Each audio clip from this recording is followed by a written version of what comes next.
as the entire crowd watched on in anticipation. Aizawa noticed that Izuku and Yamato weren't worried in the slightest and had noticed how the two weren't becoming close with their classmates over the last few weeks. If anything, they were pushing their classmates away from them.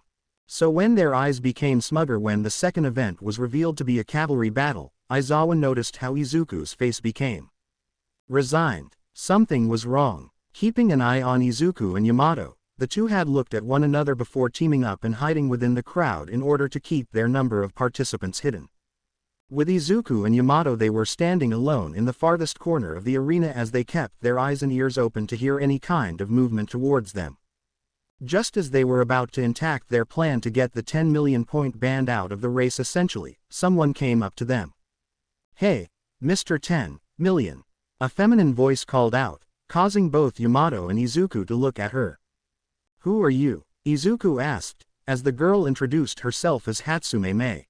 The girl was in the support course as they informed the two that they wanted to just show off their babies to the world.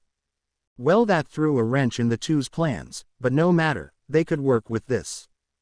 Get to the last round of the sports festival and just give up their chance at being noticed by the heroes and then use the confusion between their resignation from the sports festival to mask their running away to become vigilantes.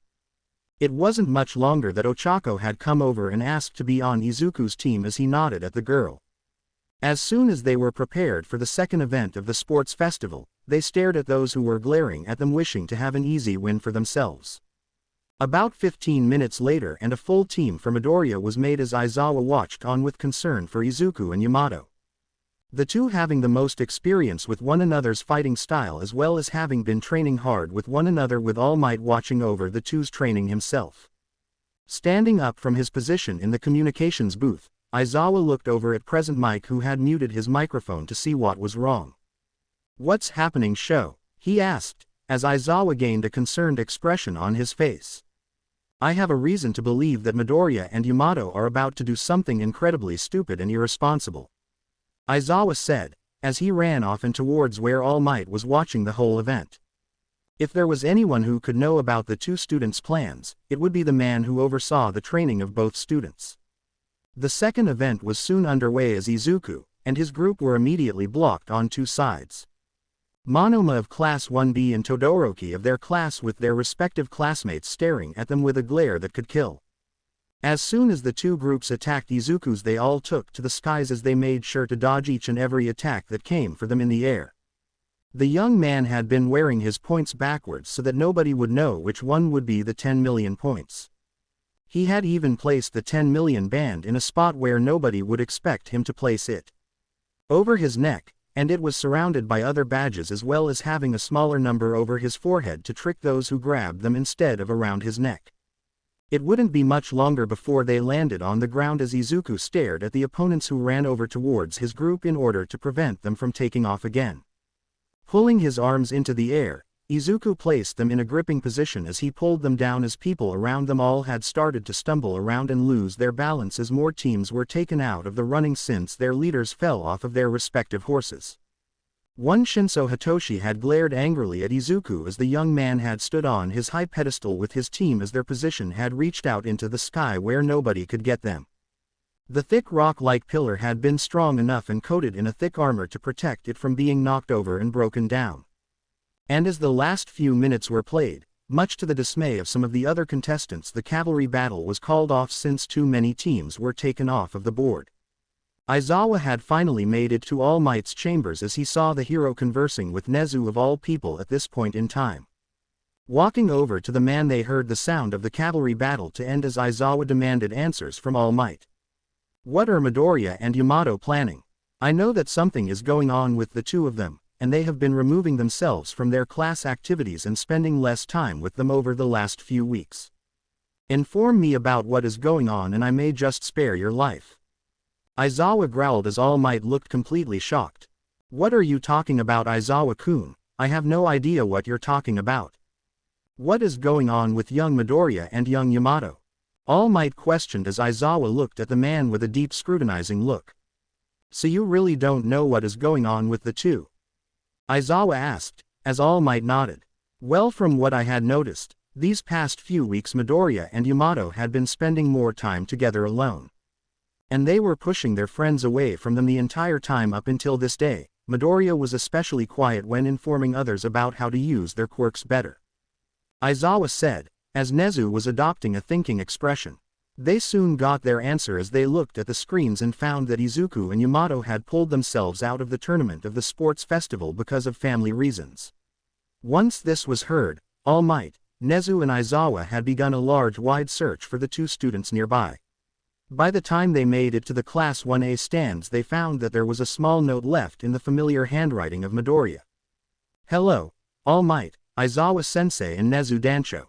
Me and Yamato have something to confess to you all. Our quirks are that in this world, but they are abilities that we learned in a different world where we trained to gain them.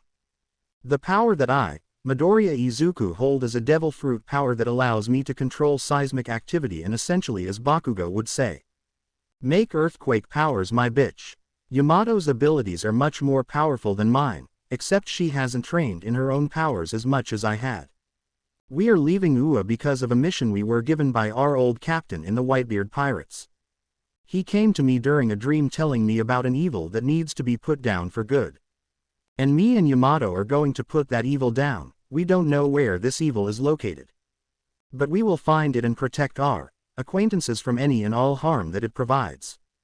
I apologize for not living up to the expectations that you gave me, especially you All Might. I had wanted nothing more than to become a hero without a quirk. But even I know that something like that is completely impossible to do without power. I hope you all can forgive our actions today, as we are going to become vigilantes in order to bring down this evil and manipulative villain. Going by the name of All for One.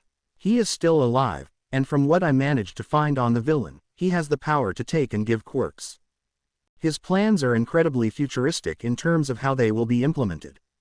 We want nothing more than to protect the smiles of our classmates and not have them witness the kind of danger we fought on a daily basis in the world we were transported originally came from.